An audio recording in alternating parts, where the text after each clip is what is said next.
Sometimes it just feel like you're just out in space, no attachments, no. Hey, what's up? I'm Hollywood. And I'm Troy. Together we Hollywood and Troy. Alright, rewrite right at the I'm gonna give y'all something. I'm gonna give them something ironic. Okay. It's this place called Green Village over there by North Charleston High School. I used to stay there, and when we moved, when I came back around to that area, he stayed in the same exact house that I moved out of, years ago. You know what I'm saying? So he ended up living in the same house that I lived in. We met at school, but not knowing this, until we got tight. And then I finally went over this house. I'm like, man, it's the same house I used to live in. Yeah. You know what I'm saying? Which is an irony, and it kind of is symbolic to how your life might turn out. Depending on how you looking at life, you got some people that don't see things that deep. Right. So. And that was in 3rd grade. Yeah. And we've been down ever since 3rd grade. How we came up with, we was sitting in the driveway. In the driveway. I was like, man, we got to do something. We got to do something different. And we needed a theme for a party. And we was like, shit, just call it a big ass party. Yeah, kind of speaking into existence. And speaking into existence. And the first night, I actually was in Texas. I had to go to Texas, and they were running the show, man. And they called me. They was down at the music farm, man. I wanted to come back from Texas so bad. As consumers, I was once a consumer until we all are consumers until we decide to say we want to be entrepreneurs and step on the other side of the field.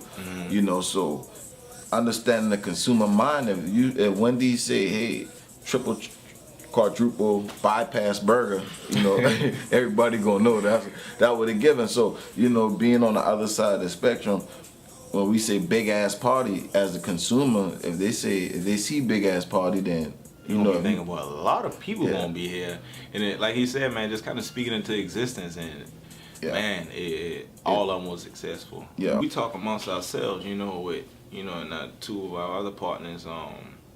We just sit and talk amongst ourselves and come up with these ideas, and actually, go through with the process of making it come to light, from a thought to reality is crazy. Yeah. And it's a blessing. It's a blessing.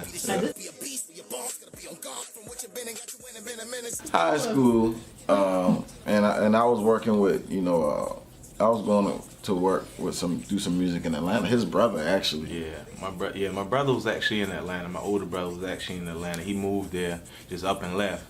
And he ran across a guy named Yinka. Eddie Yinka. And Yinka was like a music manager and whatnot.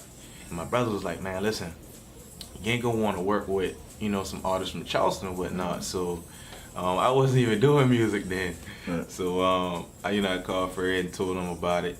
And we went up there. But our chemistry growing up together, Yinka called me and was like, man, listen, Troy, you not a rap?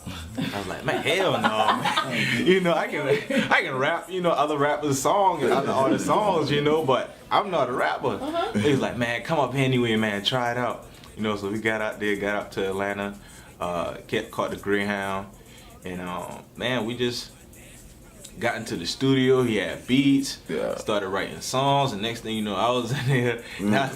I used to curse every bar, my vocabulary wasn't too high, but I could actually put it together with help from him, my brother, and ever since then, man, it was just When we was out there, we was in a good studio. Not knowing what we know now, we understand where we stood at back then. We was in a studio with Rocky Road, which was Rocco, and he had Stepdaddy through the Stepdaddy. He had signed him, and he had Young Dro coming in there. You had Maceo next to us, Monica coming in. We was working in Atlanta for some. I still go work with them in Atlanta. Well, the whole Lev movement is, pretty much, where we chose to live. You know, Right. and the whole meaning behind that or the movement is you give love, you get love. You know, I remember seeing a post on a banner one day that said, if you want help, you give help. You know what I'm saying? Because the people you helping, they're going to be there to help you at the end of the day.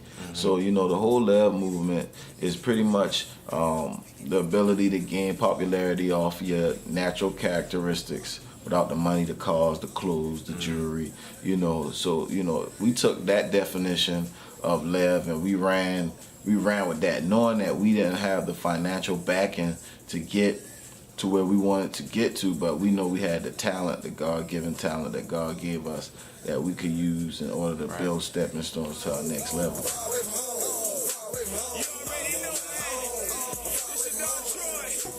Yo, what's up? I'm Hollywood. And I'm Troy. And together we Hollywood and Troy.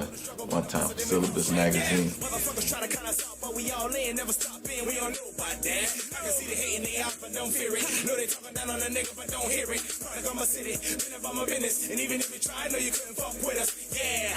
Talking that king shit. I'm in my zone, blowing that strong.